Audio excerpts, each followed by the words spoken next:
God dang. Ladies and gentlemen, we are live. My apologies, folks. I don't think I was even fucking properly set up there. Amateur hour, folks. The Wrestling Jesus needs some practice there. All righty, folks. Sunday with WJ, ladies and gentlemen, there. Little live show, folks. Got my coffee there. I'm not even awake yet, folks. I think I started the show and I wasn't even in the stream or something. It's Sunday, folks. Anything goes there. A nice little relaxed stream on Sundays there. Possibly not every Sunday there, but we got some news. We got a little bit of wrestling reviews, folks. Let me take a sip of coffee here there. Mustafa Ali, ladies and gentlemen, woke up, checked out the Wrestling Jesus group there on Facebook, and I saw some stuff about Ali asking for his release or whatever. So went out and read some of that wrestling news, and apparently Ali has a message, ladies and gentlemen. And that message is bigger there. It's much bigger than, his dreams and professional wrestling or whatever there. So I don't know if he wants to go to AEW or what the fuck. I know a few days ago he posted a picture about some superhero movie. I don't know what the movie is. I don't remember there, but it was like a picture of himself. And he was basically asking the company to hire him as an actor or something. So what's the message that he's desperate to be in movie, or what's the message that he has there? 115 pounds, you know what I mean? A professional wrestler on TV, and he's sending fanboy tweets to Marvel. Please hire me. Looks like a teenager there. Did McMahon tell him, you look goofy doing a thing like you're 15 years old on Twitter trying to get booked as a superhero there? You already have a job with me, goofball. You know what I mean? So maybe McMahon gave him shit. I don't know what happened. Maybe it's a thing that he wants to go to AEW and he has more to offer. Here's the deal, folks. There, Ali, he was supposed to win a big match or something. Kofi Kingston replaces him in the match. Eventually, Kofi becomes world champ, right? So was Ali supposed to win the belt? Right? Nobody knows. Do we know for sure because Kofi won that Ali was going to win? Maybe he was going to win because of the Saudi Arabia shows or what have you. I don't fucking know, but Kofi won the belt and it was low ratings, low viewership. It did fuck all. You know what I mean? All it did was make the WWE title lose prestige. It didn't look like a big deal anymore when Kofi won the belt. Imagine if this fucking jobber would have won. Imagine if they would have followed through with it, giving this belt to this fucking jobber. You know what I mean? Like, it would have been bad. Like, because he does a little bit of what their basic aerial wrestling, this kid's supposed to be a star. I don't see anything special about him. I think it was just McMahon wanted to give a wrestler that was like an Arab looking wrestler. Some people are telling me he's from Pakistan, but maybe he wanted to have a wrestler that looked like, Ali was a good looking guy, you know what I mean? So he wanted to have maybe a wrestler that could represent those people, you know what I mean? Pakistani or Arabic or whoever, I don't know. There people who look like Ali might be attracted to him. I don't fucking know.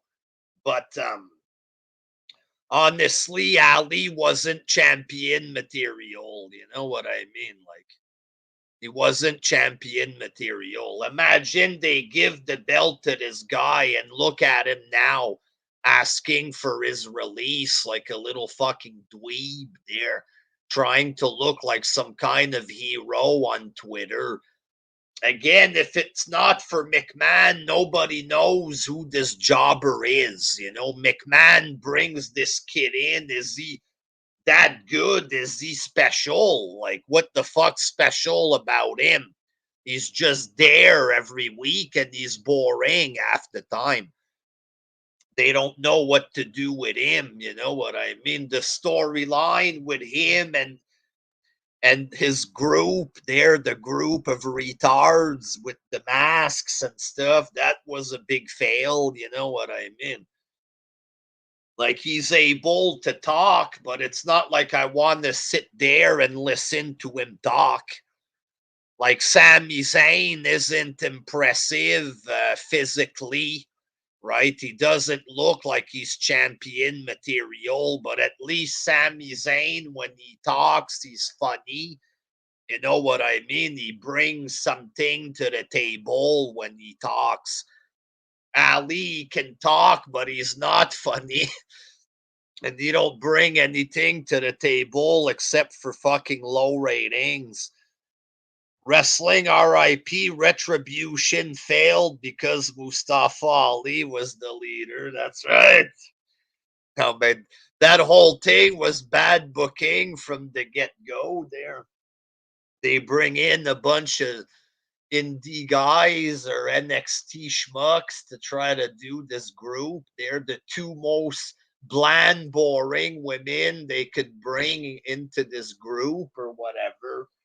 Three fucking jobber nobodies. And then you put Ali acting like some kind of goofball, cutting weirdo promo. Like, how the fuck could this succeed? Like, but yeah, they did give him a whole stable, the right honorable said. So they wanted to push Ali. They did. They tried. And it's possible if he would have stuck around, like wrestling. Look, Kofi Kingston was crying recently. Oh, it took me too long to get a shot. Well, sometimes it takes time to get a shot like that.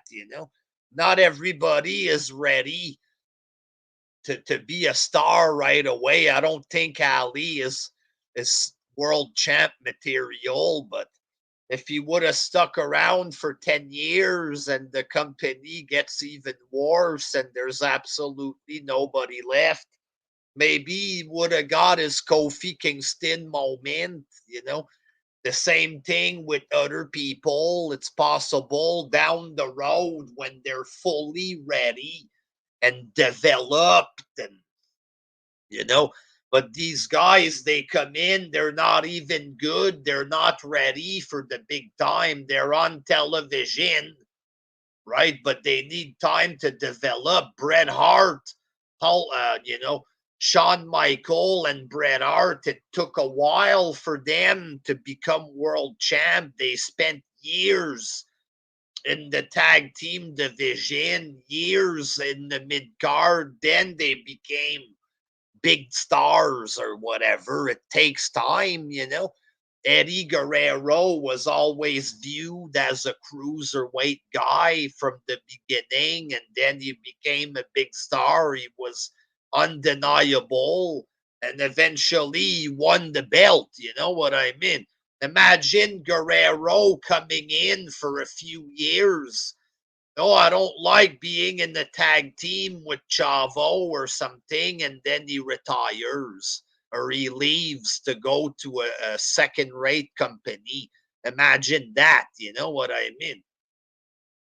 Guerrero, he worked in WCW, he went to WWE, developed his look, he got bigger, his character, he was oozing charisma, and they made him beat Brock Lesnar back in those days, right?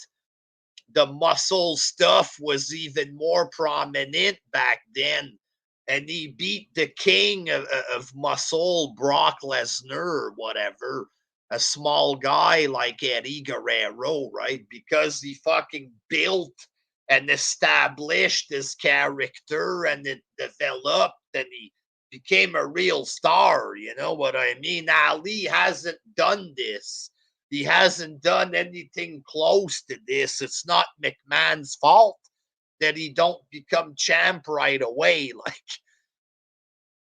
Like I'm seeing AEW fans. Oh, he's gonna move on to bigger and better thing. It's possible he sends audition tapes to Marvel or something, and somebody gives him a job. I don't know there, but in the wrestling world, there's nothing bigger than WWE. Like if he goes to AEW, he's not gonna be a big star, right?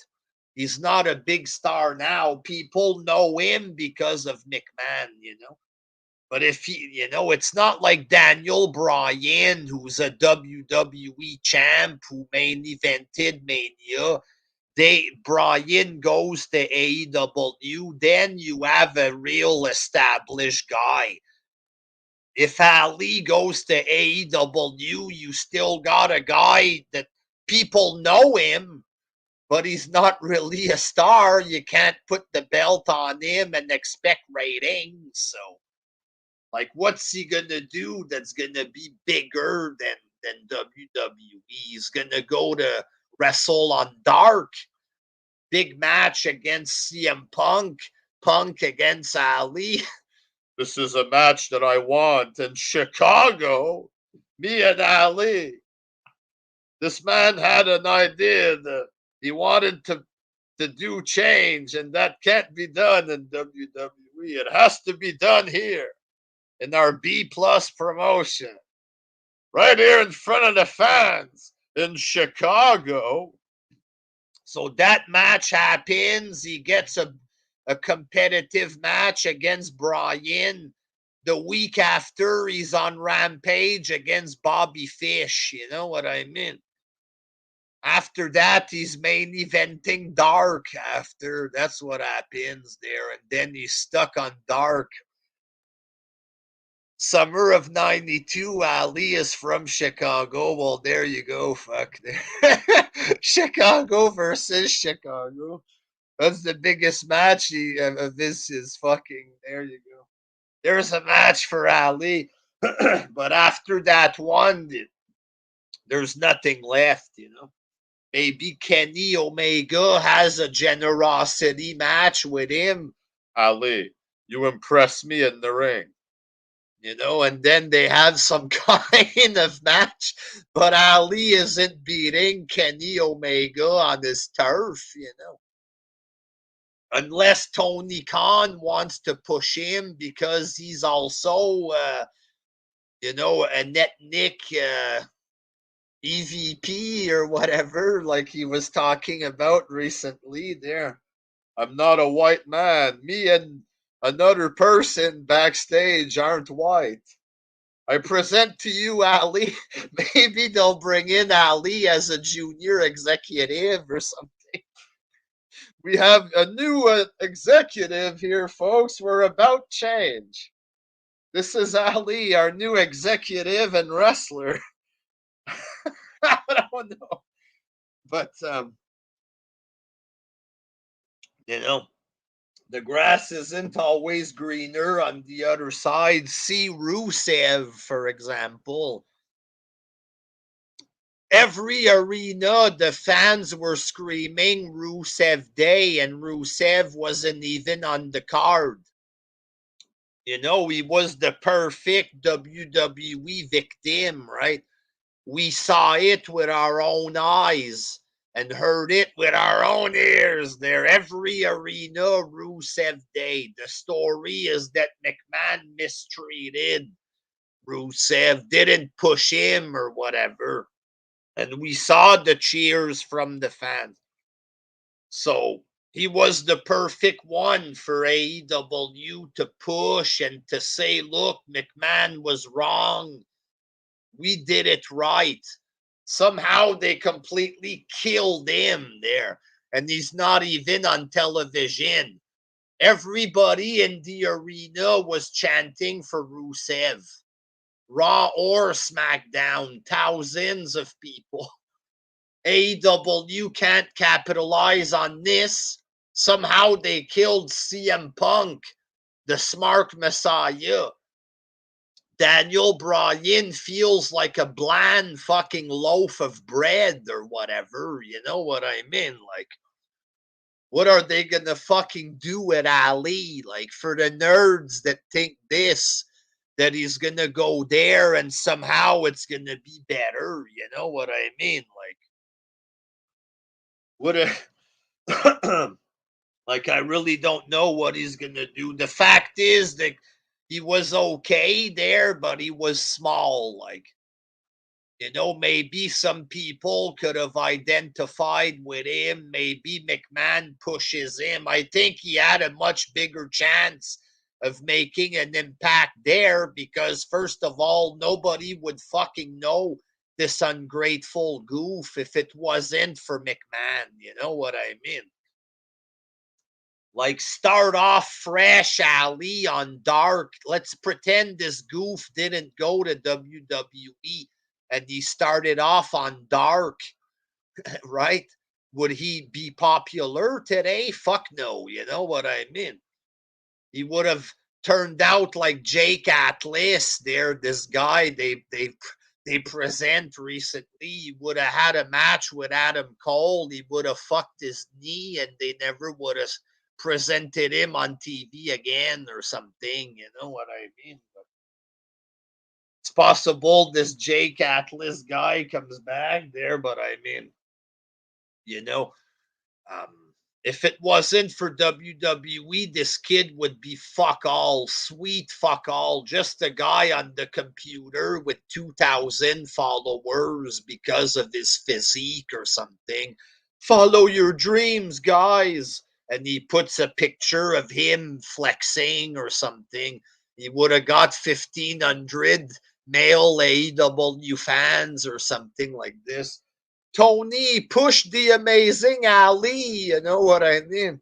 And they would have brought him on Dark once or twice. But thanks to McMahon, this little ungrateful prick is going to get signed by somebody there. You know what I mean?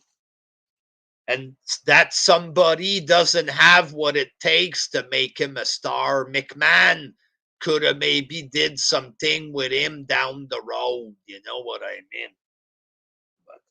Because this little goof wants to leave, well, it's him that's gonna miss out. You know what I mean? He's only popular because of his Shikara and PWG days. I have to take your word for it because I never knew he was there. I know of Shikara and PWG. I've seen a few matches, but I never watched full shows of this. Like, you know, I might watch little stuff from companies, but they have to be accessible. I'm not gonna, you know, buy a DVD of a company for $30 there. The only time you get to see them is if you pay big money for it. I'm not interested in that, you know. But For me personally, and for most of the WWE casuals, probably, I don't speak for everybody, but if it wasn't for McMahon, we wouldn't know this kid. You know what I mean? Yes, he was somewhere else before, but it's not like he was Daniel Bryan, right? I heard of Bryan Danielson before he went to WWE, right? I've seen CM Punk on TNA. I didn't know jack shit about his ROH career. I saw stuff on wrestling websites. CM Punk versus Joe. I read results of shit like this, right? But Ali, I never heard about his match against Penguin Gonzalez and PWG. You know what I mean? Didn't hear about any of this shit. If it wasn't for McMahon, I wouldn't know him, you know. Stray gamer, nobody ever cared about Bryan or Punk until Vince made them stars. Outside of the tiny bubble of indie fans, that's the truth. Nobody cared. The millions of people weren't there until McMahon presented them. I'm sure there was over a million fans that knew about them, but only a small pocket were watching Ring of Honor, you know. So apparently, there was an article in the Toronto Star or something comparing WWE and AEW. And the WWE representative made a statement. He was talking about the female match, Ty Conti and Anna Jay against Bunny and Penelope Ford. He was talking about the gore, calling it mutilation, the blood, the gore, shit fest, like it looked amateur, basically, is what they're saying there. And that stuff like this, the network partners and sponsors and stuff like that, people like this don't like that shit, the gory product. He said, yes, we used to do that, but in 2022, the general public don't like this stuff. And the AEW fans are freaking out or whatever there. But here's the deal. Again, that's probably the truth. You know what I mean? Look at AEW. They do the pizza cutter thing, right? And the sponsor, Domino's, was pissed off there. I don't know what happened with that, but I think it was Domino's that was pissed off at the wrestler with the pizza cutter there, the psycho match against Jericho or whatever. I watched the match from that guy against Zack Ryder, you know what I mean? On the internet where that belongs, kind of deal, you know? But if you're watching a big network, people don't expect to see that glass in the forehead when they're sitting down with their kid. Like, imagine it's Christmas or something and the families are together. The son, the 40-year-old son who lives in the basement, wants to watch AEW because he wants to watch Dynamite on Christmas or whatever. They put on the show to please their man-child son. Suddenly, they're stabbing each other with glass or something. The grandmother doesn't want to see that on Christmas. The kids or whatever, right? So it makes sense what McMahon is saying. The general public, 99% of people don't go out of their way looking for hardcore wrestling, right? If somebody, like I've seen the Zack Ryder match, I went online, I looked for it, and I watched it. It was a gory fucking low budget shit show or whatever, but I knew what to expect. if you're a company and a sponsor or a woman with children, you put on the wrestling show because the kid likes Ty Conti or whatever, and then Ty Conti is getting stabbed with a pitchfork or whatever, then, McMahon does have a point. We as wrestling fans, I don't care. I want to see action. As a fan of wrestling, obviously, I want to see a pile driver and stuff like this. I understand McMahon doesn't want to do it to risk injury of the wrestlers. And I understand that point as well. You know what I mean?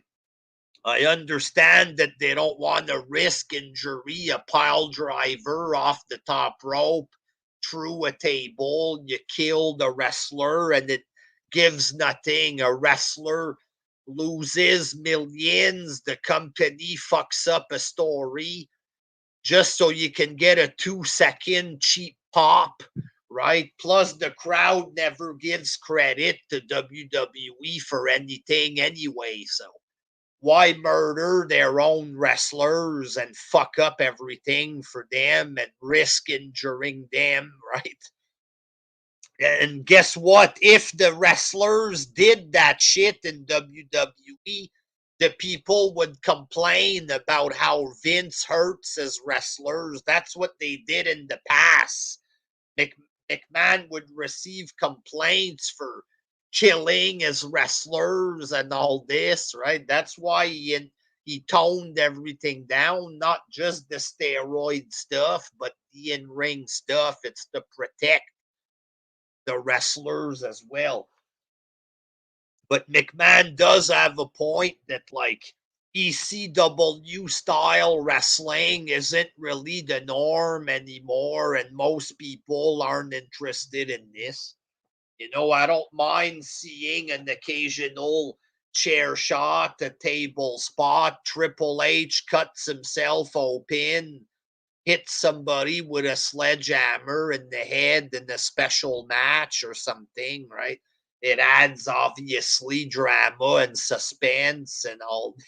Not suspense there, but it adds action. AEW midgets that have no talent, no experience, giving themselves all kind of dangerous head bumps through table on top of the thumbtack. It looks tacky and it's dangerous for them. McMahon has a point. Look at the hardcore match. The bunny does the split and lands with the vagina and the thumbtack. Like, doesn't that look lowbrow a little? Like, who is that supposed to please, that she has a vagina full of thumbtack?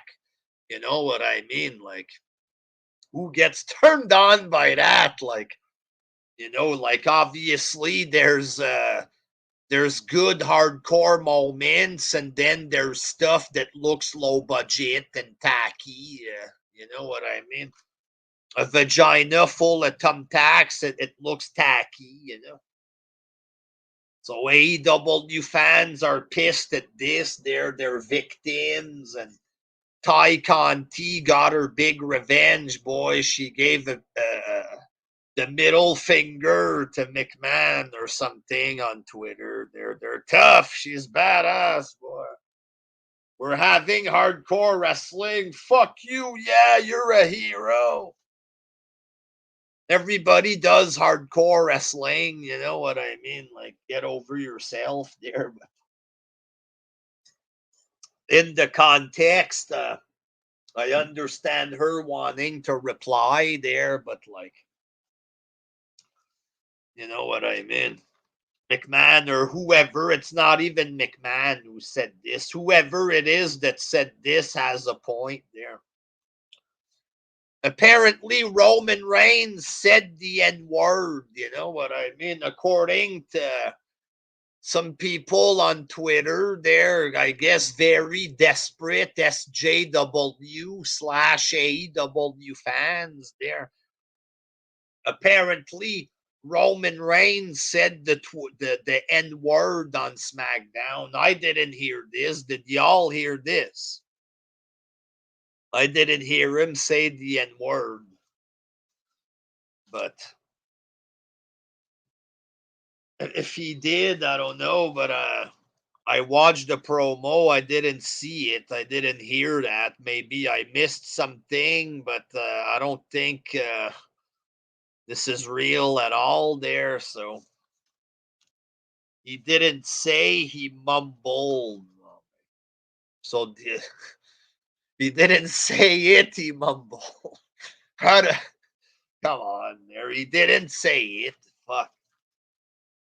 Probably said it with an A, not a hard R.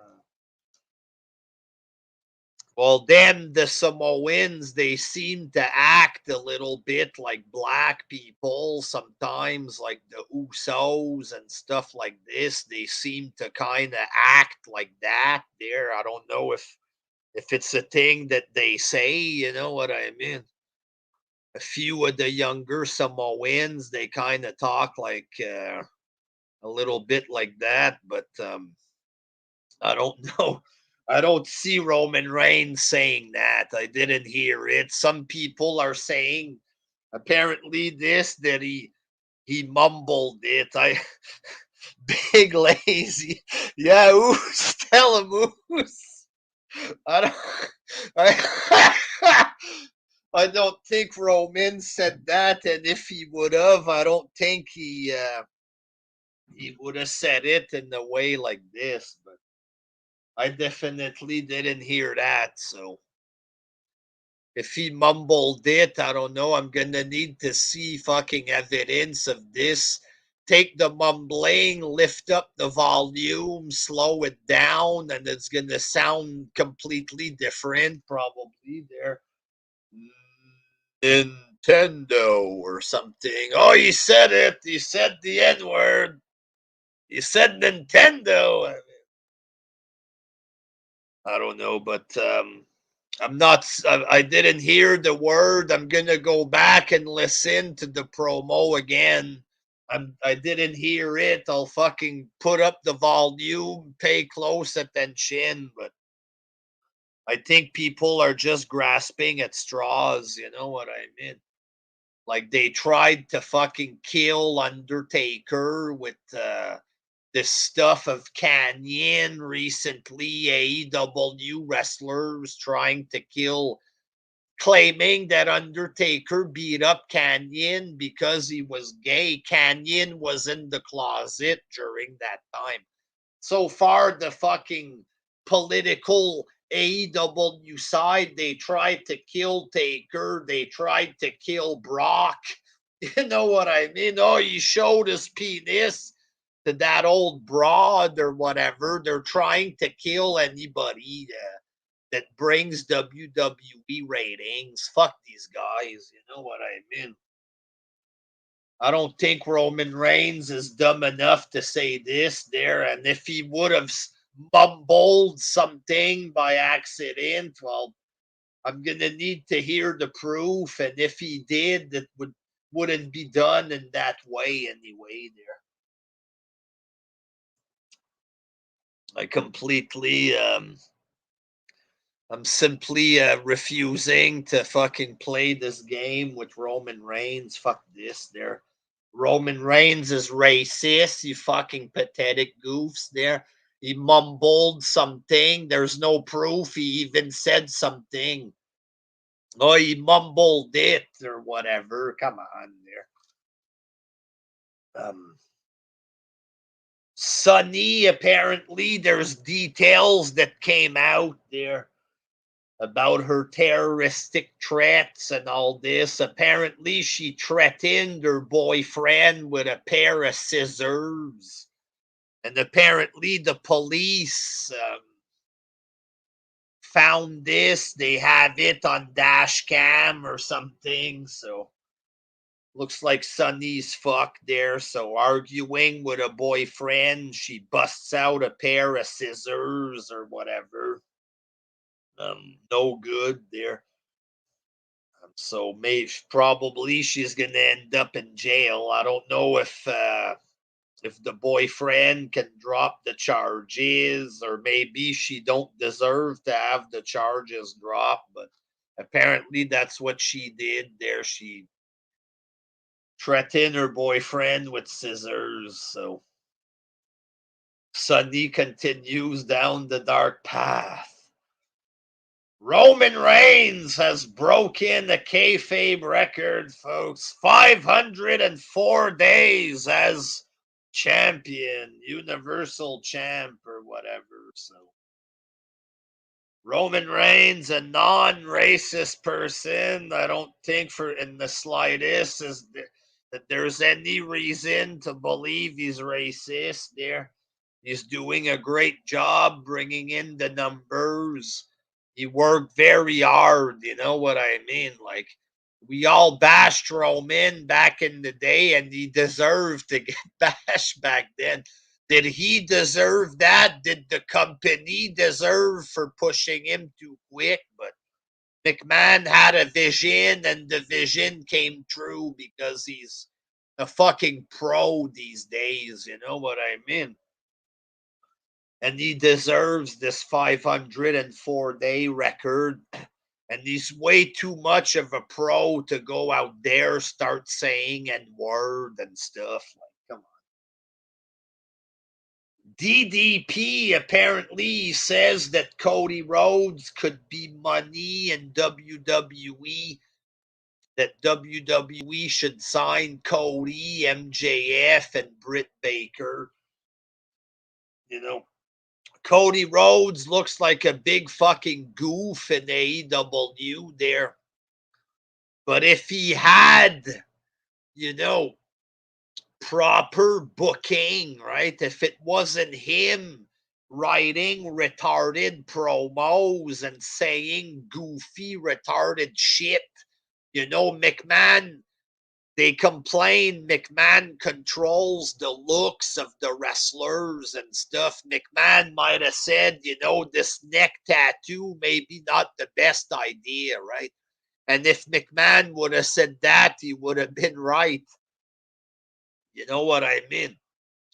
If McMahon was writing the scripts for him and the promos and everything, and it was presented better, it's possible Cody could be, you know, a good mid-carder or something. You know what I mean?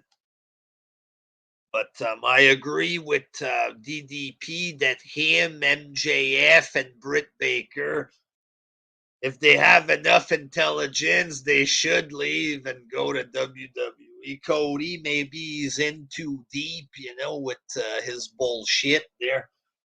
It's not like I'd want to see him in WWE. And the way he's been acting, I don't know if he deserves to be brought back, you know. But if McMahon thinks he can make money with him, he'll bring him back, you know. But he would need the WWE machine behind him. Apparently, AEW wanted Lita to go work for them, and she refused. Apparently, they wanted Lita to do a segment with Britt Baker. That could have been good for Britt Baker or something there, but apparently she refused to go or something. Both sides couldn't come to an agreement. So, you know, you have bums like Ali that want to go to the small time. They want to be a big fish in the small pond or whatever. It works for some people like Drew McIntyre or whatever, you know. But not everybody comes back like a star, you know. Ali, if he leaves, maybe he lost his chance there, but you know. But Lita, you know, she knows where the money is. She refused to go to the circus, and she goes where the money is. She goes where where she made her name, you know what I mean, with the company that made her famous. She's not an ungrateful whore like a lot of these wrestlers are these days. They see a bit of bullshit on Twitter and they believe the hype, you know what I mean? Like these fans on Twitter, yeah, I like Ali because he's a WWE victim. 2 weeks later, they forget about him, and then he's in catering. Like the grass isn't green on the other side for most of these fucking losers, anyway.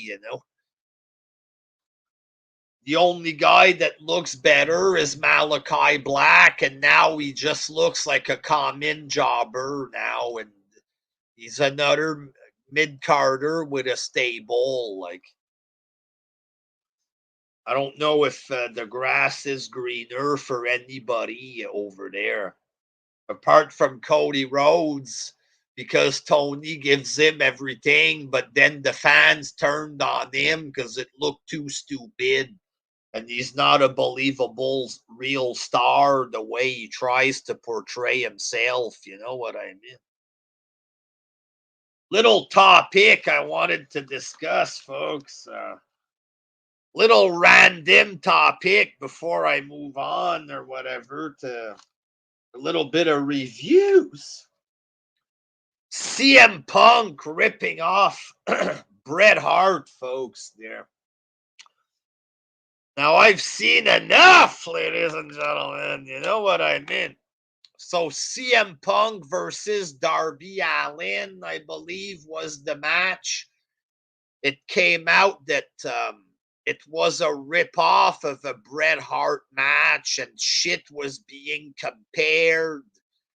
And it was undeniable that CM Punk and Darby Allin, I think it was there, that they had ripped off moments of a Bret Hart match or whatever, right? And people, oh, he's just paying homage to Bret, blah, blah, blah. You know what I mean? So whatever, he rips off Bret Hart. I find it weird. CM Punk is supposed to be a star, but he's ripping off shit that Bret Hart did 20 years ago. Okay, he did it one time. All right. Now he's trying to be a technical wrestler, and on commentary, oh, that was very Bret Hart-esque of CM Punk. So now it looks like he's ripping off Bret on a continuous basis there. You know what I mean? To the point that commentary is now trying to tell people that he's doing Bret Hart stuff. And then the match with Wardlow, I see AEW fans, this reminds me of Bret Hart and Diesel when Diesel was going to give the power bomb to Bret and Bret was acting hurt or whatever. And he reversed with the small package and he pinned Kevin Nash or whatever. And now it's fucking obvious that he took it from that match, right? Another thing he's ripping off from Bret. Oh, this reminds me of Bret and Kevin Nash. Looks like he's paying homage to Bret. Looks like he's fucking ripping off Bret there. After continuously ripping off parts of his matches, what the fuck is CM Punk doing? Isn't CM Punk a star? Shouldn't he be doing his own shit if he's such a big star? Imagine a big band like Guns N' Roses. Suddenly they're having concerts and they're just playing Metallica's songs. You wouldn't fucking see that. Guns N' Roses, suddenly they become a cover band or something, you know? Enter Sandman, oh yeah. You wouldn't see Guns N' Roses start ripping off Metallica or something. Like, the fuck is that? CM Punk comes back. I'm doing what I want to do. I'm doing it my way. by ripping off Bret Hart. What the hell is this? You know what I mean? Continuously ripping off Bret. Fuck off. You know what I mean? What a fucking goof. What a Hammenager clown that you have to rip off a better man. First of all, there, Bret Hart was 10 times the wrestler that this guy was. Seeing CM Punk trying to be a technical wrestler against Matt Sydal, it's a fucking joke. And it looks amateurish and it looks Bush League. And it's not believable, all right? Bret was a believable technical wrestler. Chris Benoit, believable technical wrestler. Dean Malenko, bland as fuck, believable technical wrestler, great in-ring wrestler. William Regal, great, believable, technical submission guy, in-ring wrestler. Bryan, not as good as the others, but better than Punk. Okay, CM Punk, not believable. Midget. Looks like an old man midget. Okay, pretending that he's a technical wrestler. Punk and Matt Sydal, boring. Not believable. I'm not buying that I'm seeing real technical wrestling maneuvers at play. I see ridiculous. I see absurd wrestling. Punk out of his element, trying to be something that he's not. And what is he trying to be? Apparently, he's trying to be Bret Hart. Well, bitch boy, Bret Hart is a million times better than you in the ring. And motherfucker, Bret Hart was the man in WWE. Okay, when Hulk Hogan left, okay, Bret became the man. All right, he was the man. Main eventing shows. CM Punk was never the man. All right, he cut one promo.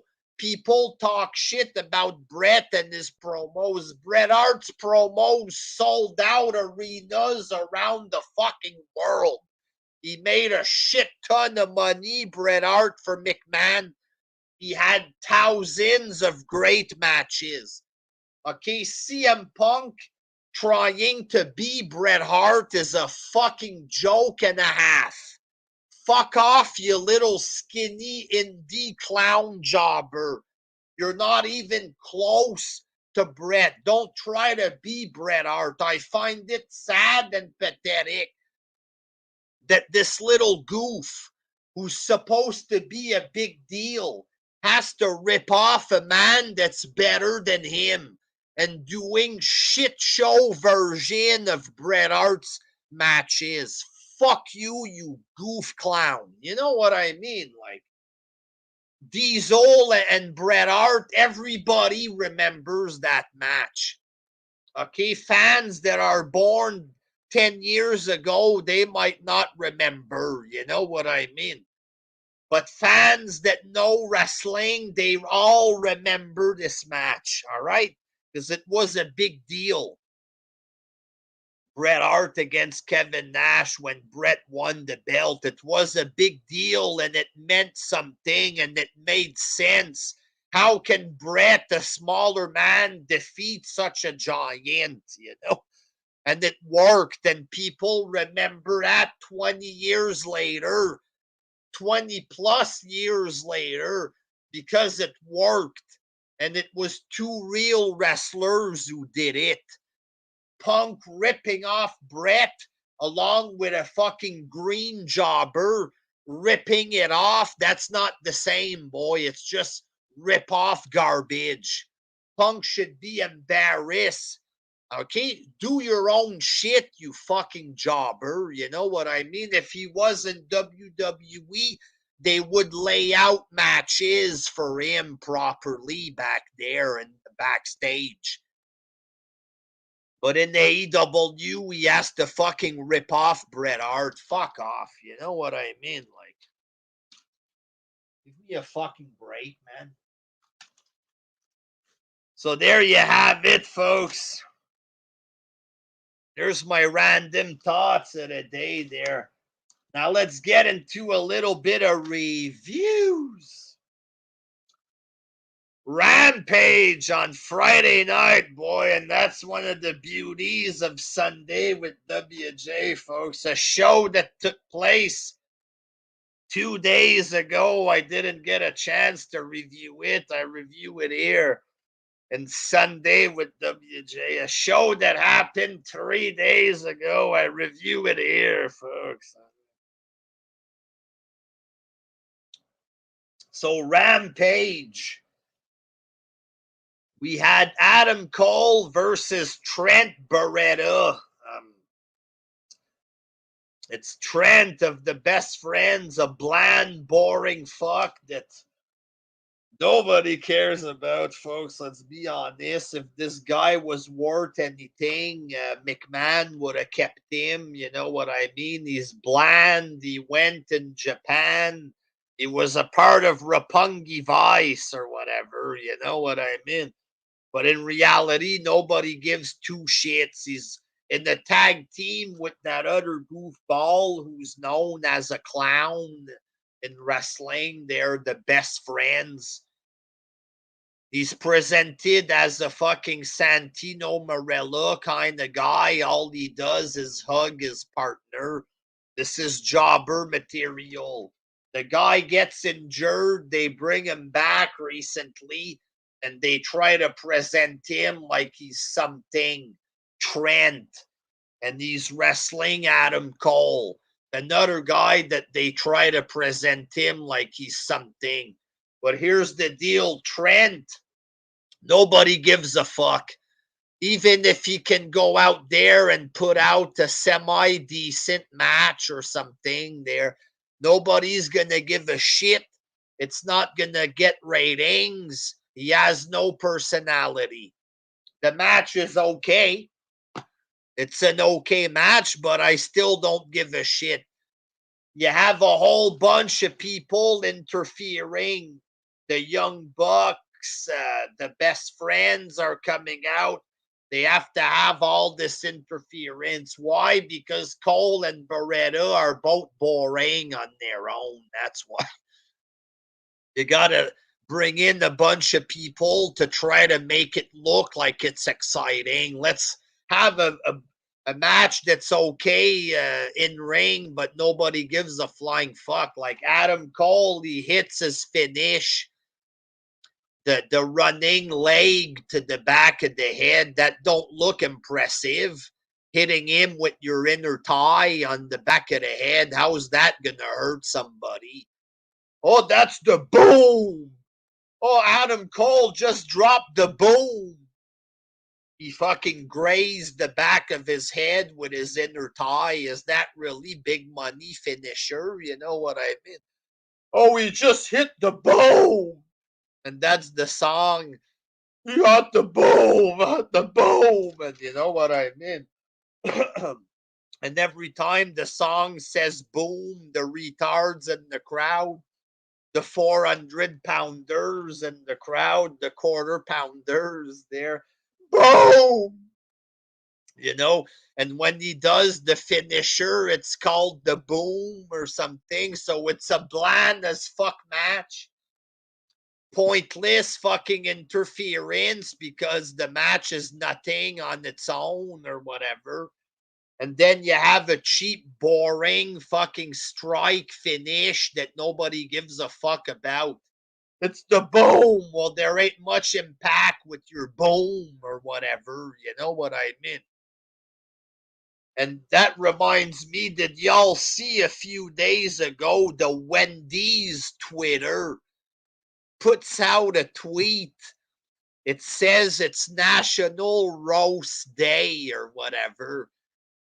Put a tweet down below, put hashtag roast me. The Twitter of Wendy's official Twitter puts this out. And then the AEW on TNT account replies to this and he writes, "Oh, it's MJF's day.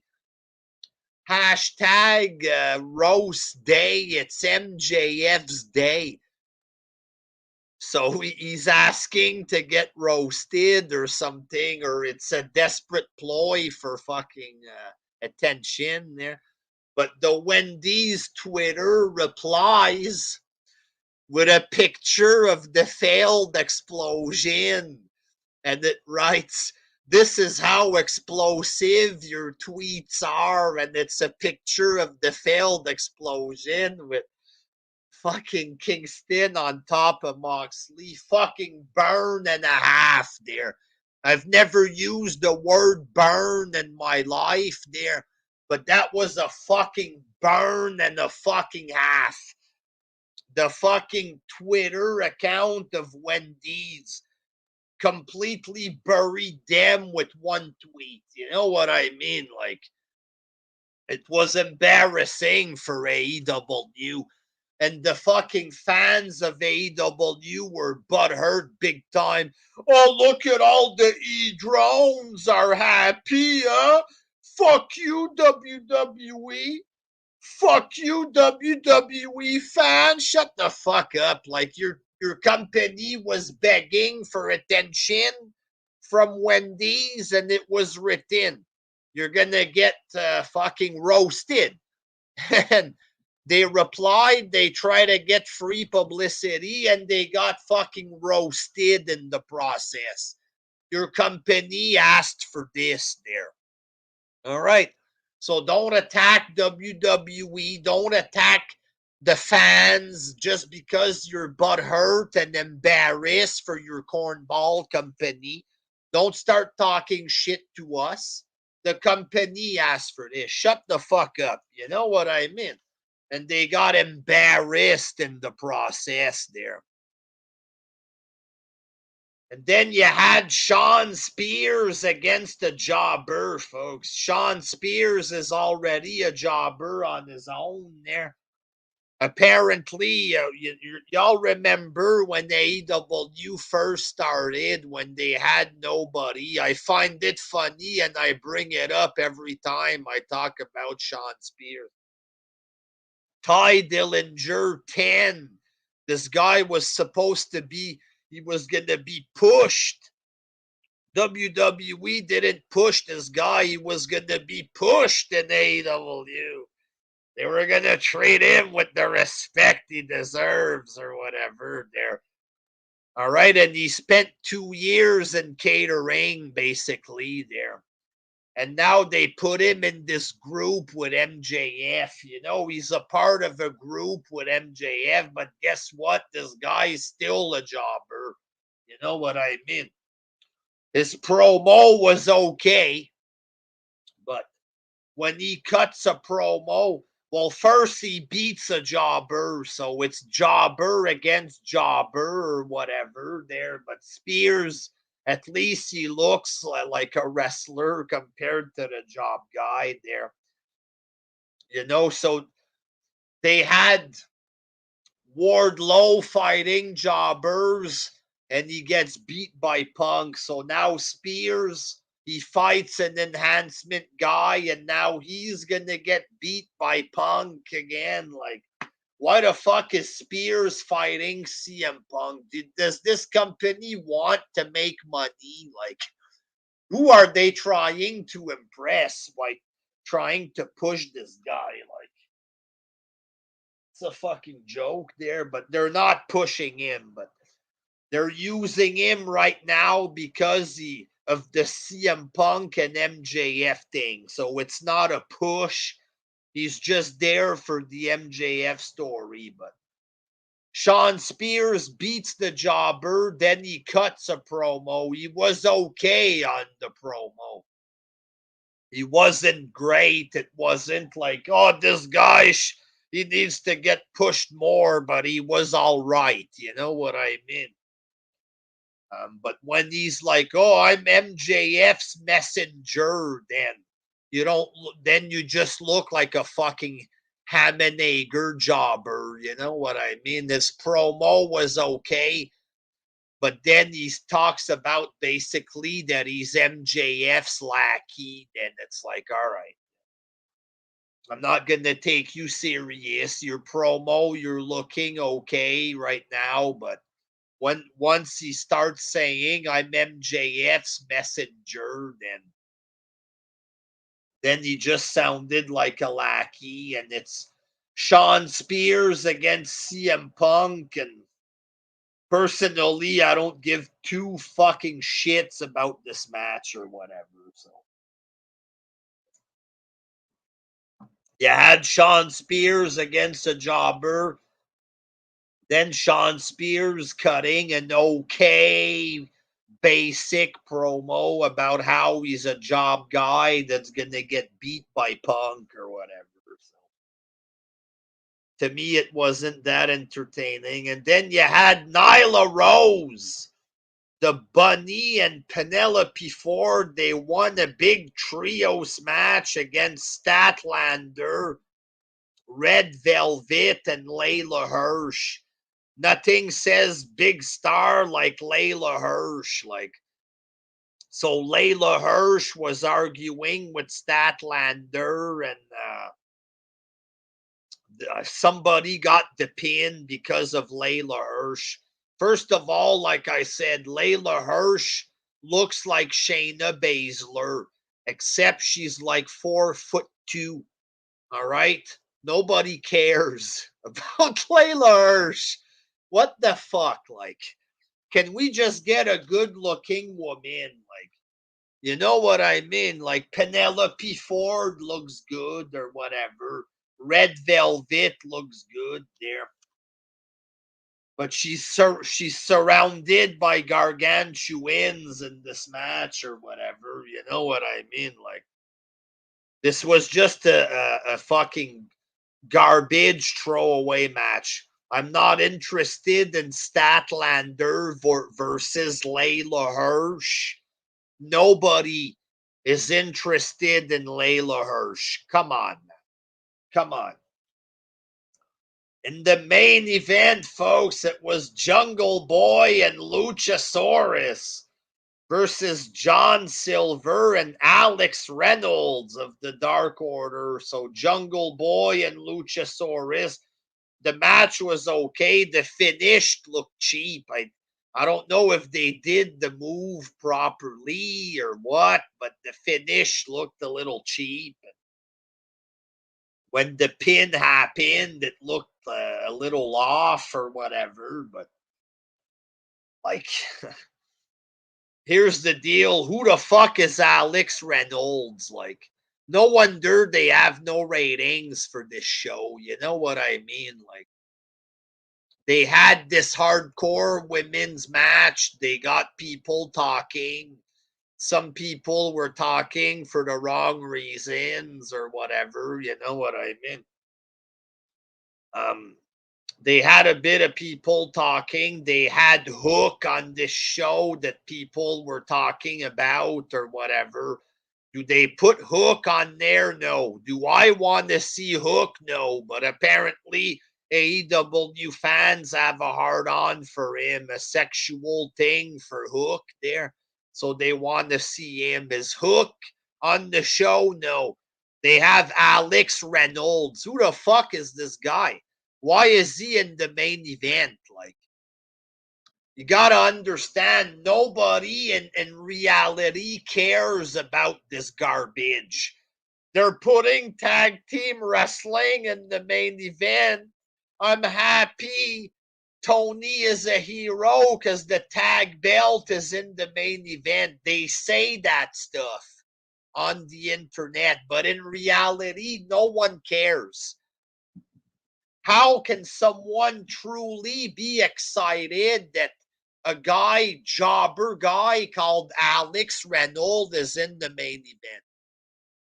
Apart from Alex Reynolds himself, Alex Reynolds' mother, or possibly his girlfriend if he has a woman or something, his children, they might be excited, but which wrestling fan on this planet, apart from 3-4 male AEW fans who have a crush on him, and it wouldn't be more than maybe 100 people, maybe there, Who really gives two fucking shits about Alex Reynolds? You know what I mean? Who would really care? Nobody. That's why this company does bad. Instead of having a real main event, you know what I mean? You have a tag team match of jobbers like Jungle Boy and Luchasaurus. They're not jobber, but the other, they're mid-carder. You know what I mean? They're mid-carder. So you have a mid-card tag team act, which isn't going to bring big viewership, a mid-card tag team act there. All right. You're going to have more viewership with Young Bucks in the tag match than you would with Jungle Boy in the tag match. But you're not going to have the same viewership with Jungle Boy and the big, tall, goofy jobber in the mask called Luchasaurus there. You know what I mean? That's not going to bring big rating. And you're going to have even less if you're going against midget John Silver or whatever. John Silver's likable. He's not main event material, for fuck's sake. And he's a much bigger star than his friend Alex Reynolds, who nobody on the planet cares about. How can you gain viewership with shit like this? You can't. There was a rap video from The Acclaim. They're mocking Sting and Darby.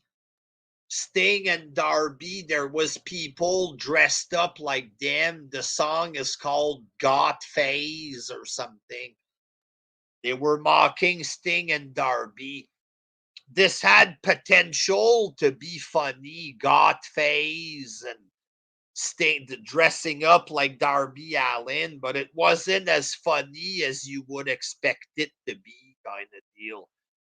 It was okay. I like The Acclaim. I like when he comes out and raps a little bit, not all the time. And the other one grabs the mic, The Acclaimed or whatever. There, I think that's okay there, but I think this rap, it was hit or miss, and it was more on the miss side a little there, but it was okay, but could have been funnier, could have been better. There was a little promo segment. Ricky Starks on commentary. Jay Lethal comes out and buries him or whatever. I think Jay Lethal in that little 2-minute segment was better presented than everything he's done since he started there. Like, Jay Lethal came out, he was kind of burying Ricky Starks on the mic a little bit there. Stuff like this, and he cut a good little promo. The promo was 1.5 minutes long there, but Jay Lethal, he's a small guy, you know what I mean? Should he be the world champ? Probably not. But he's good at doing promos. You know what I mean? So that's how he should be used there. If I was running the show, I'd use him as a manager for somebody there, but he's a small guy, folks. He was a star in Ring of Honor, so you gotta push him there, but really his strength is on the microphone. You know what I mean? But Jay Lethal cut a good promo there, a short one, and it did the job. You can tell that Jay Lethal knows what he's doing compared to some of these clowns. So maybe they should use him more and let him talk. Maybe have him, like I said, I don't want to say put him as a manager, but You know, maybe one day, once he gets older there, he could go to WWE and be a manager for somebody. You know what I mean? So there you have it, folks. There. Jay is way smaller than I thought he was, says Summer of 92. Well, he's, yeah, very small. Vanny Fox, Jay Lethal is great compared to the rest of the roster. He has experience. Wrestling RIP, Jay Lethal's known because of TNA. If not, we wouldn't have known who he is. Very true. That's very, very true, you know. I know that he was champ of Ring of Honor, but I don't really. I saw a few matches of him defending the belt and doing that RKO that he does, the flip off the ropes thing, RKO there. I saw a few of his matches. Obviously, there's not any money to be made in Ring of Honor, you know what I mean? But that's true. If it wasn't for TNA, we wouldn't know who he is. But speaking of TNA, folks, I watched a couple of Impact clips, ladies and gentlemen, there. Um, Morrissey, folks, formerly known as Big Cass, came out to cut a promo there. He's pissed off that he didn't win against Moose. He said he had Moose pinned and, the referee wasn't there. I thought the match with Moose was a good match. Moose, Ryder, and Big Cass, I thought they had a good match for the pay-per-view. I saw that match and I thought it was decent. I thought that Moose did a good job or whatever, The three of them did a good job. I thought it was good.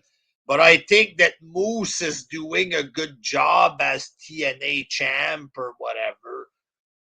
Moose comes out. He refuses to fight Morrissey. He says Morrissey doesn't deserve it. And he's going to fight against somebody else for the belt or whatever.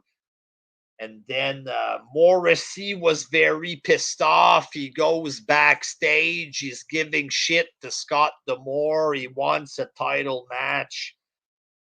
Scott D'Amore says, "Oh, something's going on here." The camera cuts the guys from Ring of Honor, PCO, and Maria or whatever. Maria Kanellis, say what you want about her. She still looks great. You know what I mean? So you have PCO and Maria and other people. There's some guy called Vincent with dreads. It's like a faction from Ring of Honor or something. I knew that PCO was in Ring of Honor as well, but they were beating up D'Lo Brown, former WWE star and backstage agent D'Lo Brown. They were beating him up or whatever. So I thought this was okay there. Morrissey wants a shot against Moose. It doesn't look big time, right? It feels low budget. Moose and Morrissey or whatever. Obviously, the Impact belt isn't what it used to be, right? If you look at it, it's going to look like it's small time, but I still thought it was acceptable for a show or whatever. So they're obviously moving towards Moose and Morrissey. You can tell that this is going to happen. You can understand the simple wrestling booking or whatever. Is it big time? Absolutely not there, but I think Moose is doing okay. So in the main event, you had Moose against a jobber guy, Zicky Dice. And Moose just walks in with his street clothes or whatever. He comes in, he gives like some kind of Quick move to Zicky Dice and pins him. Morrissey comes out. He attacks Moose. Moose gets away from him. Morrissey running after him in the parking lot or whatever. Moose gets away with a car. It's cliche. It looks low budget, but at least it's wrestling, right? It's wrestling booking. Morrissey wants a match. Moose is evading him.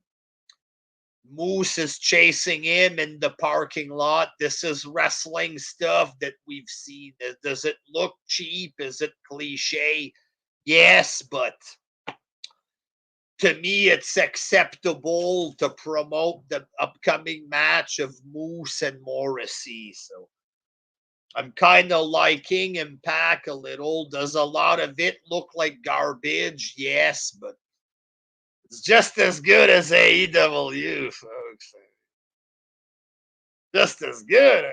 Maybe not as big, not as good, but some of it sometimes looks okay. A lot of it looks like shit, though. But I'm going to be unbiased, folks. I'm going to give TNA one last chance, ladies and gentlemen. One last chance. Diana Purrazzo, the women's champ, or the former women's champ of Impact, she defeated Roxy and won the Ring of Honor title. I don't know, is Ring of Honor being swallowed up by Impact here? What's going on? But a lot of people from Ring of Honor, there's an invasion taking place, ROH invading Impact. The women's champion lost her belt to Diana, and she's now the new ROH women's champion. So the match was the Roxy girl. You can tell that she's green or whatever, but apparently she's very young or something. They're very green. You can tell that she's green, but Diana Purrazzo was able to work with it, I guess, there, and they had a green-looking match or whatever. Diana wins the belt, and then you had the ROH gang again there. They promised that they weren't done, and then they came out and they beat up Willie Mack and Rich Swann or whatever. PCO is doing a good job with his Frankenstein gimmick there. It's too bad that he's old or whatever, but PCO, he's fucking doing big flips off the top rope. He's fucking 50 plus years old. And I like his Frankenstein gimmick. I think PCO does a real good job with this character. I'd like it if McMahon could bring him in. If not, hopefully Impact uses him so I could see more of PCO. Ring of Honor, it was always a problem. They never had a steady television show that I could watch every week. You know what I mean? So I'm not going to bother. If Ring of Honor would have a show that I could watch weekly and it's free and I don't have to buy a DVD and go on some shitty website for $20 a month, then maybe I would watch. But these motherfuckers never knew how to put out their product correctly. It's on them. It's on them that their show sucks and they never had a real following because they never did it the right way. They wanted to be small time. They wanted to be indie. They wanted to cater to these goof fans who were more busy trying to look intelligent than to get the product out there. It's on them for catering to these retarded fans or whatever. You know what I mean? It's on them that they're small time. So I'm not going to go out and try to fucking buy DVDs of Ring of Honor. You know, if Impact wants to help Ring of Honor, then I'll watch some of those guys on Impact's show or something. When I watch Impact once in a while or whatever. When times are slow, folks. But I want to give Impact another chance. If I'm able to watch the garbage in AEW, then I might as well watch TNA. At least TNA was a lot better than them at one point, you know. Then you had Josh Alexander cutting a promo. Josh Alexander, he's a guy that they want to push. He's good in the ring.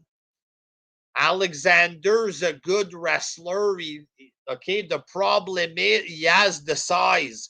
The problem is he looks like Gemini. You know what I mean?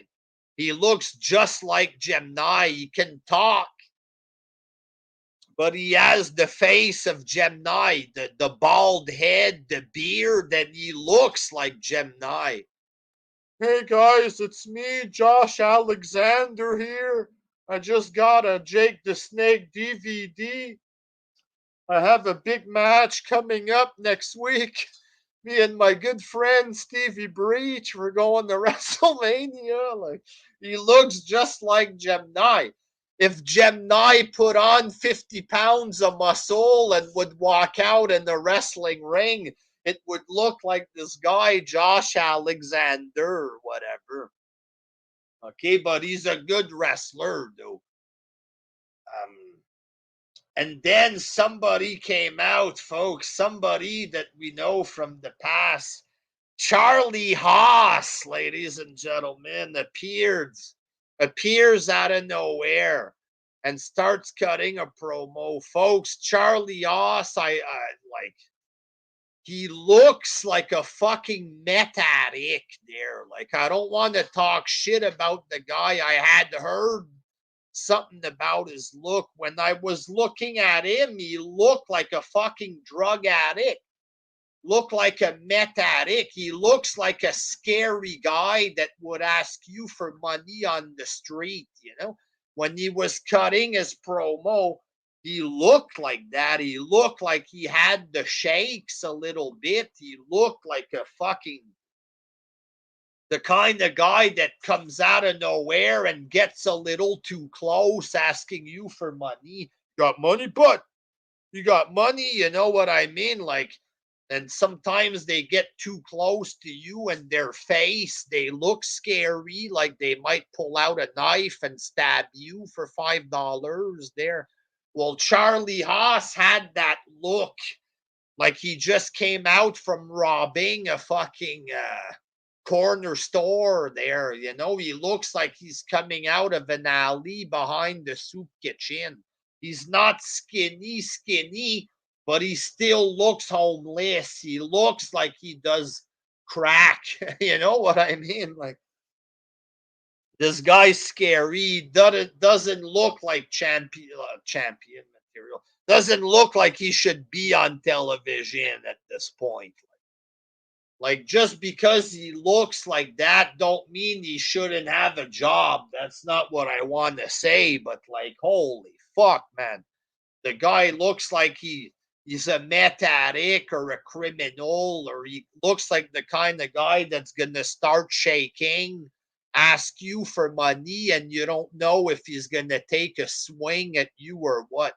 Try to find the clip of Josh Alexander, Charlie Haas, Impact Wrestling, and look at him. I'm not lying. I don't want to say this to hurt the guy, but look at him. He looks like a fucking drug addict. You know what I mean? And some guy called Speedball Mike Bailey defeated Jake something. Speedball, he has possibly the goofiest face I've ever seen in wrestling. A midget with no fucking shoes, with like kick pads on, with no shoes. Some kind of martial arts gimmick. Apparently, he's in the X division. Like, you know what? I don't give a shit how bad Charlie Haas looks. I'd rather look at Charlie Haas than look at this goofy fucking shoeless jobber. You know what I mean?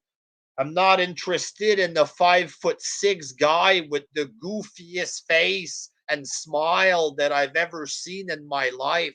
I'm not interested in seeing him and his fucking bare feet or whatever. I'm not interested in this. It's enough that we have to see Riddle fucking barefoot like he's Superfly Jimmy Snuka or something.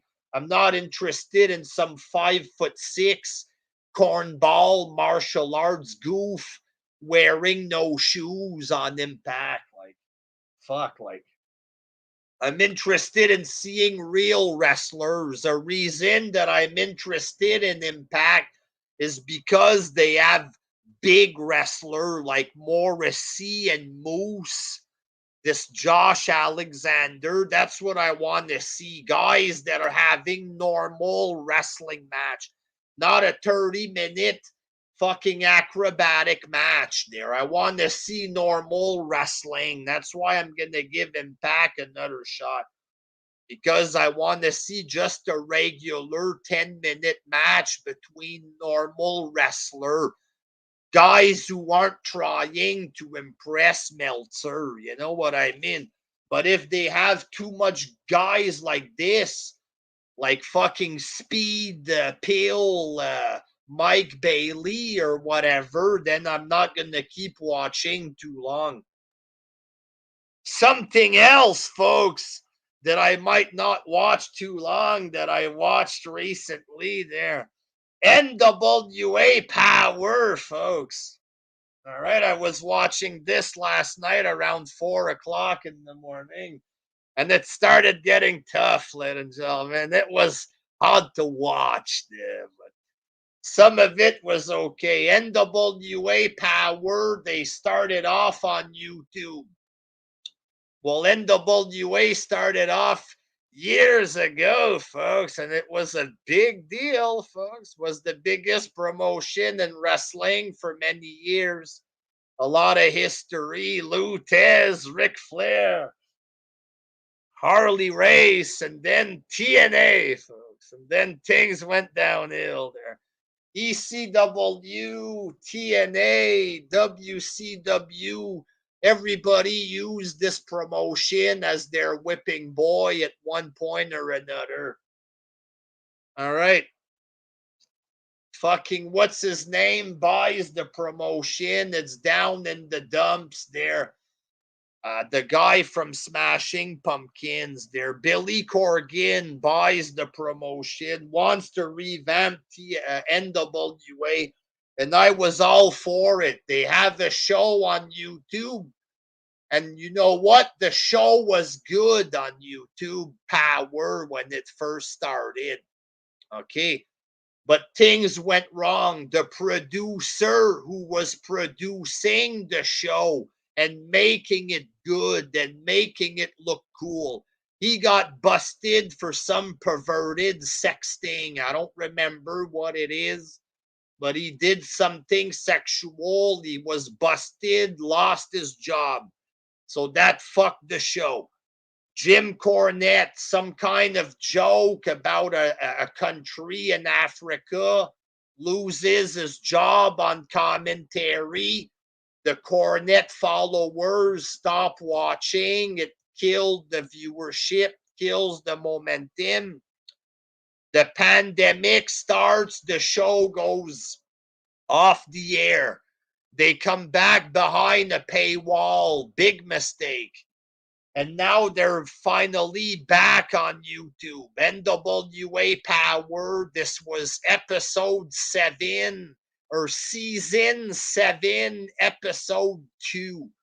And they now have another show on their YouTube called NWA USA. I haven't watched that yet there, but so I watched NWA Power. You had Molina there.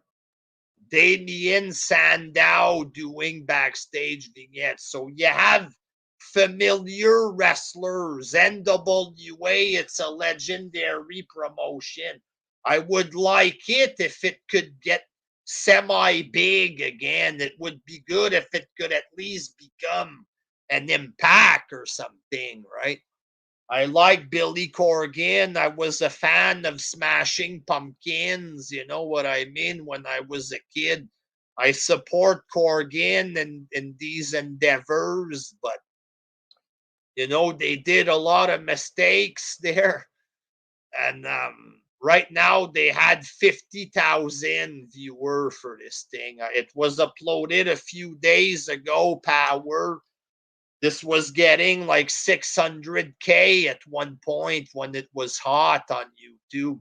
Now it's gotten 50,000 K viewer. Is it going to regrow and catch on again? We'll see. Am I going to review this shit again or even watch it again? We'll see. It makes for perfect material for the Wrestling Jesus group there, but if anybody has any interest and I happen to watch the show, then maybe I can review it in the live stream or something or whatever. Summer of 92, Melina was pretty hot on Power. Well, that's how the show kicked off, with Melina, stuff like this. And she did look cute still there, Melina. A very good looking woman there. I'm going to go fast because I got to go do a live show with Jerry, and I'm holding in a piss, folks. I mean, I don't want to sound unprofessional there, but let's get through this shit. Voice match, Kiera Hogan from TNA defeated Genocide, Kenzie Page, and Christy James or something. Kiera Hogan in TNA, she's like an afterthought kind of deal. She recently dyed her hair blue or whatever. A good-looking woman. She has that butt or whatever, you know what I mean. Genocide, some big gargantuan woman with face paint kind of deal. And the two other girls were like on the fat, low budget indie look kind of thing. Kiera Hogan won the match, and rightfully so. There, we know who she is. She looks better than the other girls there. So apparently she's gonna fight Camille, the NWA women's champ. The women's champ in NWA, a big blonde girl. She's tall as fuck. She's not big, but she's looks good at the same time. It's like taking a hot blonde but making her a foot and a half taller, and the body just goes along with it. Like, she has a good shape, right? A good shape of leg and body and everything. It's just that it's bigger. It's like she's like a superhuman or something, like a human that evolved, and she's taller and larger than the other girls, but not large in the sense of being fat. She's just made bigger, but she's still hot. She's a freak, is what she is. A fucking genetic freak, you know what I mean? Like, Camille is a hot version of Charlotte, says Summer of 92. She's a good looking woman, but a genetic freak. Like, she looks good, but she's tall and big. Like, McMahon should go and bring her in. This is a girl that he should bring in as an Amazon, but right now, she's in NWA, so it's going to be Kiera Hogan against Camille. You had a promo from Jax Dane. Jax Dane, he looks like Jericho in the face, but like fatter and bigger kind of deal. He's a big heel on the show, and he was attacked by Rodney Mack. because Jax Dane, he talked against the NWA legends. Fuck the legends. And he said something about Jazz, former WWE wrestler Jazz, and apparently Jazz is married to Rodney Mack or something. So Rodney Mack came out and attacked Jax Dane. Rodney Mack, he was in WWE a long time ago there. And I vaguely remember him kind of deal. But what I like about NWA Power is that we get to see some of these former WWE guys like Damien Sandow, stuff like this. Rodney Mack, I completely forgot about him, but he looks like a wrestler. It's not a guy that looks like a 15-year-old. NWA, it's like old school wrestling style. And it's normal wrestling with guys that look like wrestlers, which is why I like it. It's not always a good show, but hopefully Corgan keeps it on YouTube. And if he does, then I might watch until I stop watching or whatever. Um, like it when NWA started, I watched it for a month and then I completely forgot about it. I'm gonna give it another run there because I want NWA to succeed just because of the history. Plus, I like Corgan and I like that guys like Sandow get a spot to wrestle. You know, I don't want to sound like an indie fan there. Guys need a place to work, but I want NWA to fucking work or whatever, but it's not up to me, folks. You know what I mean? And if the show sucks, I'll tell you if it sucks. Second match, Crimson. Y'all remember Crimson from TNA? His name is Anthony Mayweather. Who the fuck would call themselves Anthony Mayweather? Maybe that's his real name. I don't know. But people, they think of Floyd Mayweather. They're not interested in Crimson as Mayweather. You know what I mean? Like, come on, like. Well, Anthony Mayweather versus a big black guy called Mims. Mims.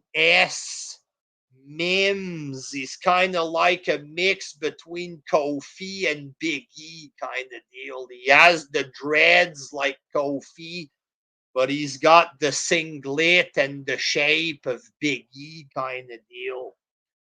And Mims didn't want to fight Anthony Mayweather. Apparently, the big heel, Jax Dane, was forcing them to wrestle.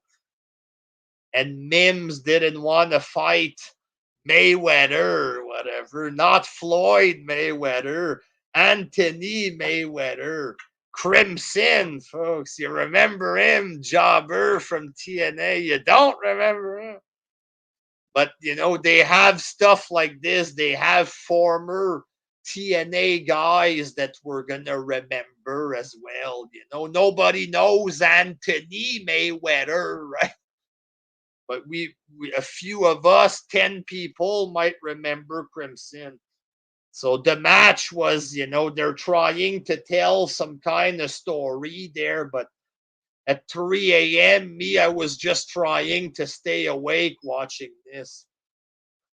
Third match, you had the Rude Dudes, folks.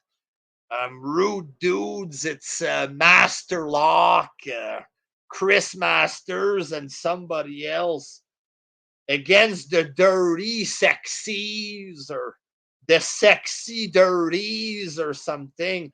The team of JTG and Fandango, ladies and gentlemen. JTG and Fandango, the fucking most random tag team of all time. It don't get more random than that. JTG versus Fandango.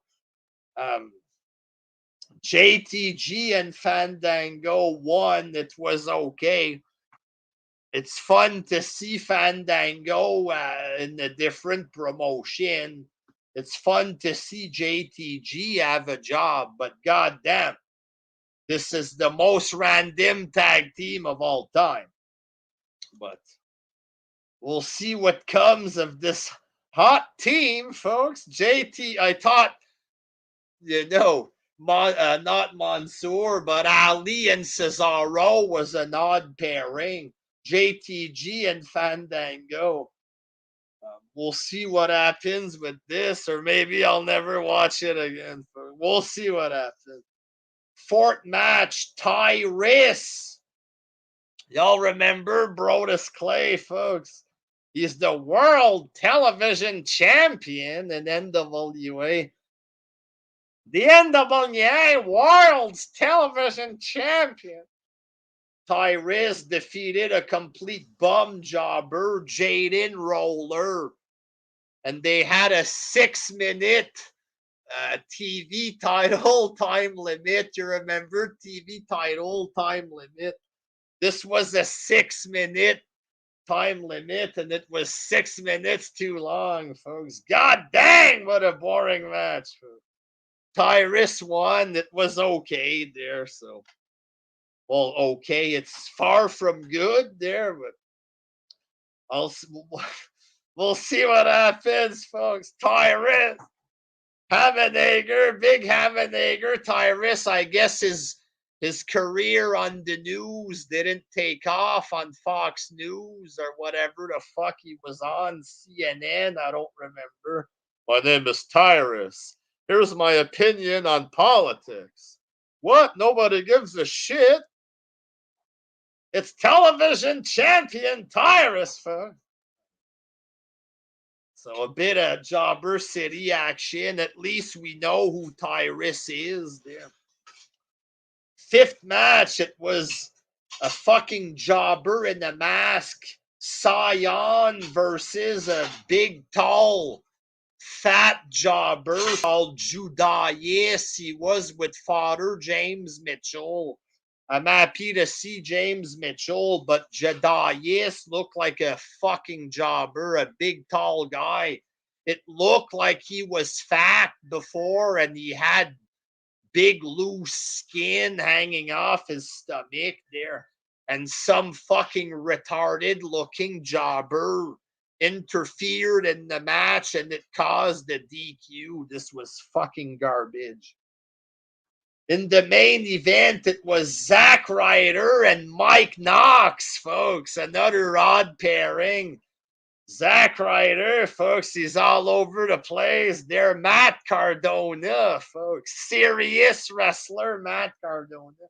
At least Ryder looks like a man compared to a lot of new age wrestlers.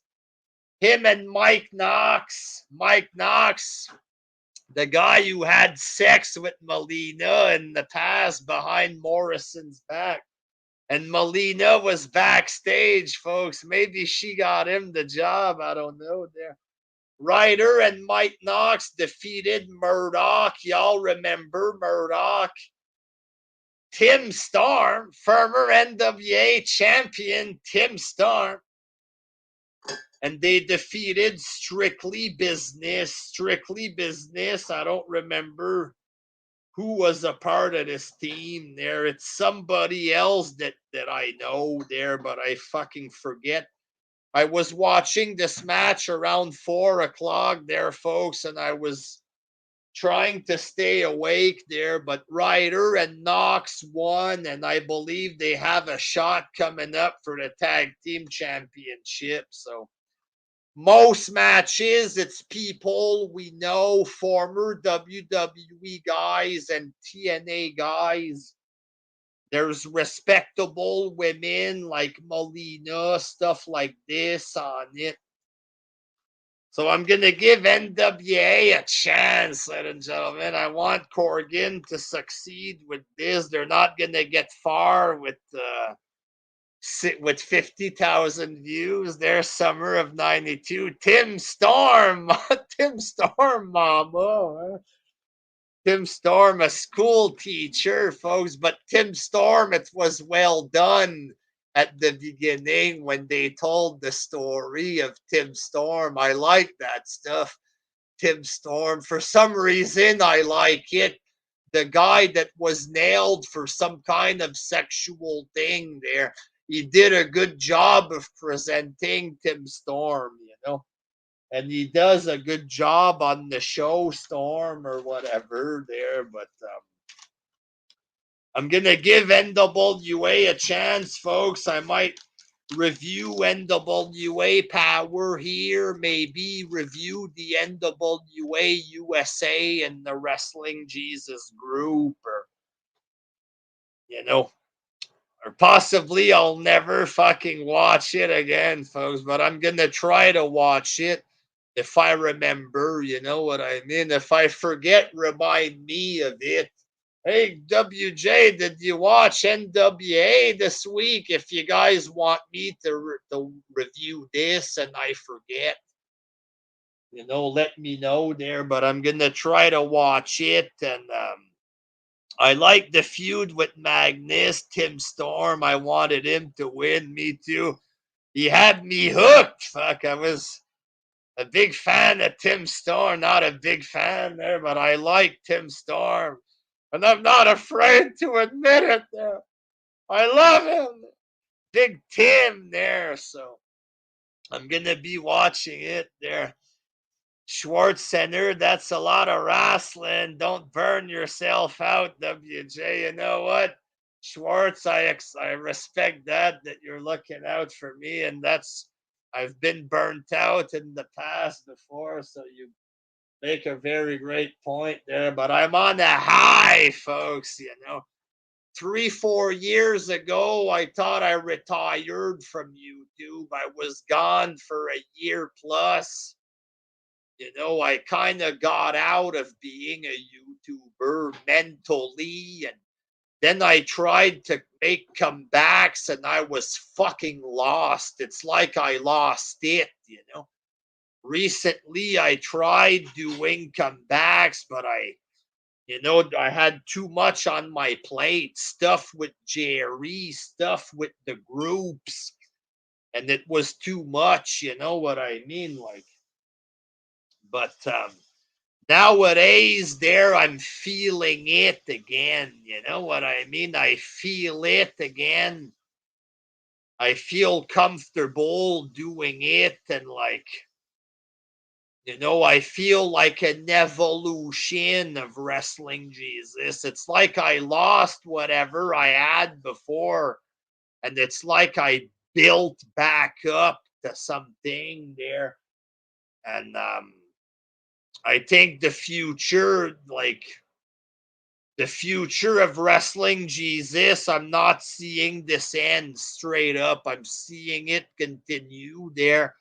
I'm having a good time. It's giving me a rush doing the shows. I'm enjoying making the vids, and I understand I closed so many accounts. All I could do is let the work speak for itself. You know what I mean? And that's what I plan on doing. And I plan on giving y'all some content. I know I fucked up for the last, 10 years on YouTube. I got a lot of making up for a lot of bullshit, you know. But all I can do is let my work speak for itself and give y'all the content. If I do feel fucked up, then I'll take 3-4 days off and come back. If I feel burnt out, I can lighten the load or something. But right now, folks, I'm on a high. And I want more, folks. I want it all, baby. Schwartz Center, a new direction, new era. That's right. I'm back for you guys there, and I'm back for myself. I'm back to talk wrestling, folks. The time has come, and I'm going to give y'all some content, live shows, reviews, news every fucking week, folks. It's a new time, and it's time for me to stop being a schmuck. Time for me to stop being a flake, folks. But honestly, the past 15, 20 attempts at comebacks, I feel like I had lost it. Recently, y'all can tell I was getting better. When I first disappeared and came back, I looked like a deer in the headlights, you know. But now I'm feeling it again, and I don't want it to stop. Fuck it, folks. It's almost 3 weeks. The channel is back tomorrow. It's going to be 3 weeks. We keep it going. There's no time frame. Oh, 1 more year, whatever. We keep this fucking shit going. I love doing this shit. I have a passion for it. I have a passion for pro wrestling. You know what I mean? If you guys are here and you support me, you support the vids, I'm going to give y'all the fucking content, all right? New era, no more fucking bullshit. It is what it is. Spectral MKWJ is doing it for this business. Doing it for myself because I love it, and I'm doing it for you guys because a lot of you have supported me for many years, and it's time that I delivered the goods and quit fucking around or whatever. So thank you for watching, folks, and hopefully y'all keep supporting me moving forward there, and I bring the channel back to something respectable or whatever there. And the time is now, folks. I'm feeling it again there. Until next time, thanks for watching, folks. Peace out.